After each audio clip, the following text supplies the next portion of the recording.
We're going to get right now to breaking news as a fire erupts at an apartment building in downtown Salt Lake City this morning. Scott McCain is live on scene with those developing details. What's going on out there, Scott? Yeah, good morning once again, guys. Fire crews have been on scene for several hours now here at the old Silverado apartment complex. And it's a situation where the flames are out, but now the investigation begins in earnest. And not only were they dealing with flames, in really intense flames. This is a situation where the building was essentially engulfed, at least the top two floors, when they arrived. And, you know, response time was only a couple of minutes. And one of the main fire stations is just around the block from here. But right around 2 a.m., both folks who live in the building and those who live nearby the building, several folks telling Fox 13 they heard some sort of an explosion.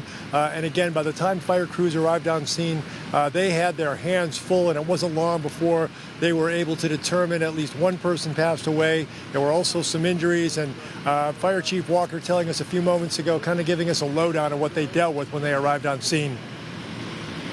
Our crews arrived to find fire at the first floor and burning up the front of the building.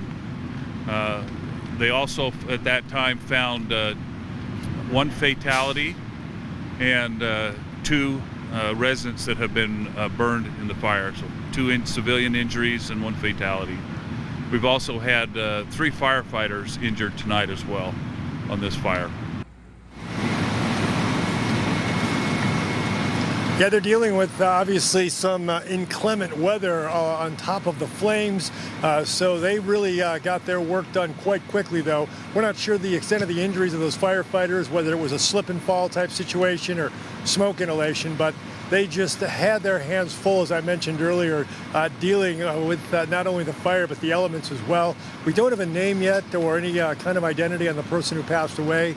And folks who live in the building, the remaining residents, were apparently put on UTA buses as a form of temporary shelter. We see the Red Cross folks here on hand trying to help them out, but just very sad, very tragic, very sudden, and all of this happening in the middle of a downpour in downtown Salt Lake City.